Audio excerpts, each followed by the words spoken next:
ભરૂચ જિલ્લા કોંગ્રેસ સમિતિ દ્વારા મહોરમ અહેમદ પટેલની જન્મજયંતિ નિમિત્તે તેઓને શ્રદ્ધાંજલિ અર્પણ કરતો કાર્યક્રમ યોજાયો હતો।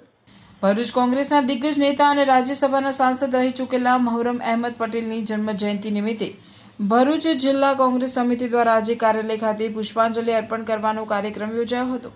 આ પ્રસંગે જિલ્લા કોંગ્રેસ પ્રમુખ રાજેન્દ્રસિંહ રાણા, શહેર પ્રમુખ સલીમ અમદાવાદી, ઝુબેર પટેલ સહિતના આગેવાનો અને કાર્યકરો ઉપસ્થિત રહ્યા હતા। અહેમદ પટેલે પોતાના રાજકીય જીવનમાં કોંગ્રેસ પાર્ટી માટે અમૂલ્ય યોગદાન આપ્યું હતું, ત્યારે તેઓના કાર્યોને યાદ કરવામાં આવ્યા હતા।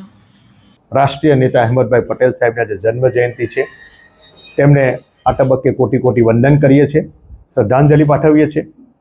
જેના હૈયે ખાલી આમ કહેવાય કે 500 કરોડ કે 1000 કરોડનું ભરૂચમાં સરકારમાંથી કામ કરવાનું છે, તો વિરોધ પક્ષ હોય કે કોઈ પણ પાર્ટીનો કે કોઈ પણ મનુષ્ય હોય ભરૂચ જિલ્લાનો એમ કે અહેમદભાઈને કહો એટલે થઈ જશે, એ કામ થઈને રહેતું હતું।